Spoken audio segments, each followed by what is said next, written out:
Jim Bakker on his show says that he believes that the government is going to like come after people. He fears that they're going to kill him, or that there's some kind of there's going to be an atom bomb that detonates or something just in the next couple of months. Listen to this. There's a possibility that we're going to have an atomic bomb dropped in this country within 2 years.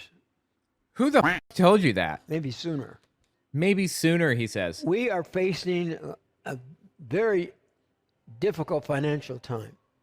Yeah. And I'm asking the country, the ministry, everything, yeah. God's people, I'm asking for 1,000 people to give $1,000. Amen. To keep this ministry on the air. Amen. And we have, I think, the greatest prophets in all on this program. Amen. The greatest prophets. Oh my God. PROFITS, right, Jim? The greatest prophets. This guy is the biggest scumbag alive, man. I'm telling you. Like, he went to jail for, well, he was sentenced to 15 years, served 7, as I talked about previously, for wire fraud and a bunch of other stuff. He's just about as low and dirty as they come. And as the judge said in his trial, he is the reason why Christianity looks bad. No TV show has the people we have. Perilous times are here. You're going to see bombs drop in the next few months. Yep. The reason he's saying this right now, of course, is because he wants to make it clear that you don't need your money. It's worthless. Send your savings, because you're not going to... What are you saving for? They're going to be dropping bombs. Burn your savings up on Jim Bakker's bonus buckets. You know, his stupid food buckets that he sells. Tells people to build tables out of them and stuff for when the apocalypse hits, because he believes Christians are going to remain on earth through the 7 years of the tribulation, and then they'll be raptured. Anyway, he's trying to scare people into buying his stuff and donating to him, because your money will be worthless soon anyway. It is so vile, right? On some of the countries, and even ours. So be aware and stay tuned, because Jesus is coming, and we're here to talk about it. And when I was 19 years old, one of the great prophets of that time prophesied over me that I would help usher in the coming of the Lord.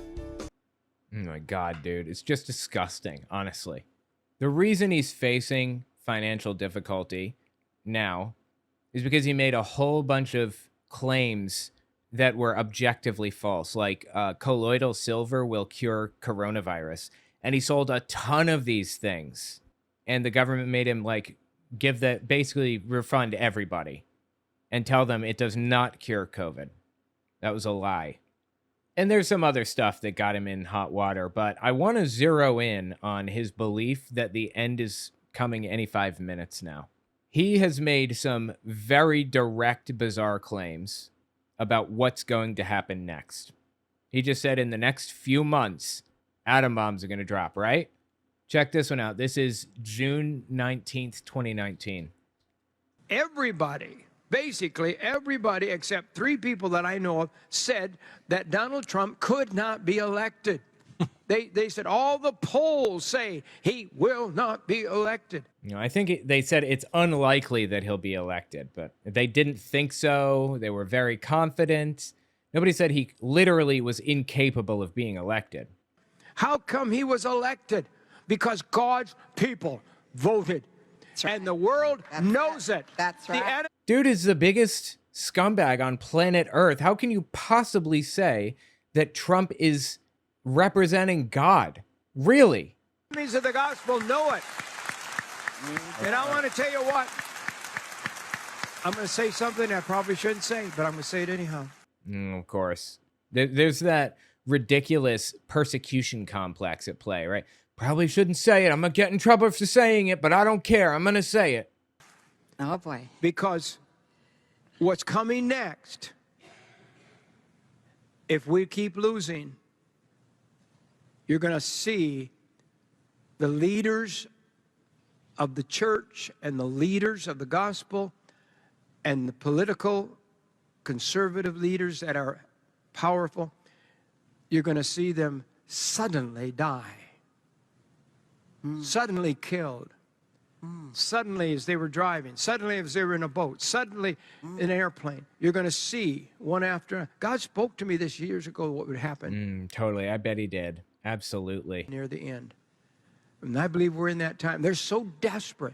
This is life and death. This is the hatred of murder is in the country. What the hell does that mean?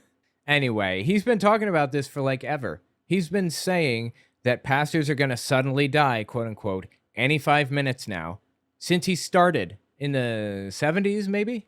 Here, this is another example. This is just 2022, late April. They call it "Don't Say Gay," and it's not true. It's not even in the No. law. You know, talking about the Don't Say Gay bill, right? No. has Oh, don't even nothing- get us started on all this, Jim. Well, yes, no. I'm asking the woman of wisdom here of what to do, because I get fought on every hand if I mention anything.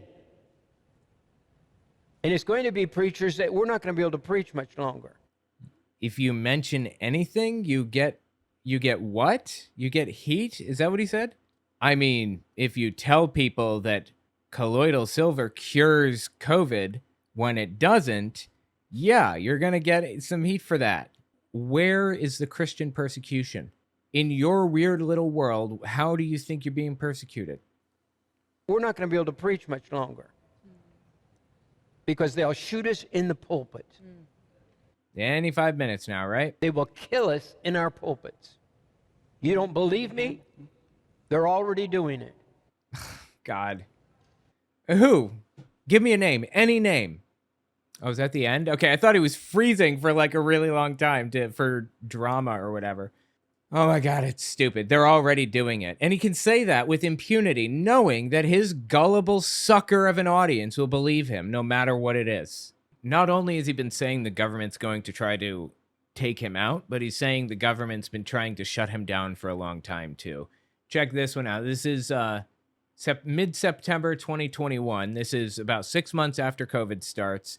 And I believe it's around the time when he started to get in trouble for his claims about, colloidal silver curing COVID or whatever. Where Mike's going to be with us for several days. Talking about Mike Lindell. And so we're going to have, we're actually doing a telethon. And we want to thank you for coming. And it's to help us save our stations because of the cancel culture. you're always Right. The cancel culture is the thing that is getting you in trouble for lying and claiming colloidal silver cures COVID. It's cancel culture. Absolutely. 100%. helping people. Yeah, and I appreciate you and coming you've to help helped us in the past. Well, you're canceling out stations. This is what they want to do, cancel out the voices. That's Our it. First Amendment right of free speech is going. They take that first. Wow. In retrospect, this is so fascinating to watch, isn't it? To listen to these people pretend like they gave a about the First Amendment, and now we can see clear as day they are cheering on people who are critical of Donald Trump being shut down, being taken to concentration camps, to torture dungeons in El Salvador. That is a violation of the First Amendment. Retaliation for the speech that you are putting out there. Trying to scam people is not free speech. You're not allowed to scam people. Just like you're not allowed to instruct a hitman to murder somebody and then give him money for it. That's technically speech, I suppose, in the strictest sense, but it's speech that's not legal. Take that first. That's what they've been trying to get for the past 7-8 months. Actually, for over a year. When they started attacking you guys over a year and a half. Oh, please. That's right. They sure did. They started on the biggest voices early, but we're still here. We're here. We're here. They did everything they could to silence our voice. It's such a fucking joke, dude. It's like, cancel culture, you can complain about it all you want, but at the end of the day, it's not cancel culture. It's called having standards. Like, I have standards. I will not support somebody that throws up a Sieg Heil at like the commencement speech or whatever. What was it Trump was doing at that? I don't remember what the speech was about. Elon Musk literally Sieg Heils in front of the presidential seal twice. That's not cancel culture. That's having standards. I want nothing to do with that. These people are perpetual victims when they are literally the victimizers in this situation. Yes. And we're going to take back what the enemy has stolen from us. Absolutely. That's right. What did the enemy steal from you, Jim? A little over a year ago, we were ready to build a new studio. We had the foundation money in the bank. We were ready to build. And the government came in and the left came in. The left came in, huh? Look, I can't help it if you are scamming people and get caught. That's not my fault, Jim. And they wanted to silence our voice. And they did everything. Yeah, totally. That's why you're still on the air today, right? And then when they took the credit cards away, it was like, oh my God! And you know, Mike understands that. You use When the credit cards. Everybody is. Yeah. That's a medium of exchange. Yeah, So anyway, yeah, Jim Bakker is a perpetual victim, just like Mike Lindell, just like the rest of these people. You know, there are articles about what fascism is, and I don't want to go like through this whole thing right now, but just like a couple of points on it is this cult of tradition, this belief that the old ways were better and you need to make the current culture just like the traditional culture to fix everything. You know, like make America great again, for example. There's also this idea of perpetual victimization. You are constantly being victimized by somebody else. Your enemies are simultaneously too strong for you to overcome, so you're an underdog, even though it's not true. And also too weak to govern effectively because they don't know what they're doing. Which is it? Are they too weak or are they too strong? That is fascism. I mean, it's a fascist mindset that these people are in. Not just Jim Bakker, not just Mike Lindell, but like the whole evangelical world. They are trapped in this mindset of perpetual victimization. It is absolutely wild to see, man. Are these people ever going to come back to reality? Probably not, right? Mike Lindell, gone. His head is just gone, right? Bakker looks like he's got one foot in the grave, one on a banana peel, honestly. So I'm not holding my breath for him to come to his senses. I have to wonder if like any of the other major, I mean, Kenneth Copeland's not coming back to reality, right? Anyway, tell me what you think about it in the comments. Just wild, man.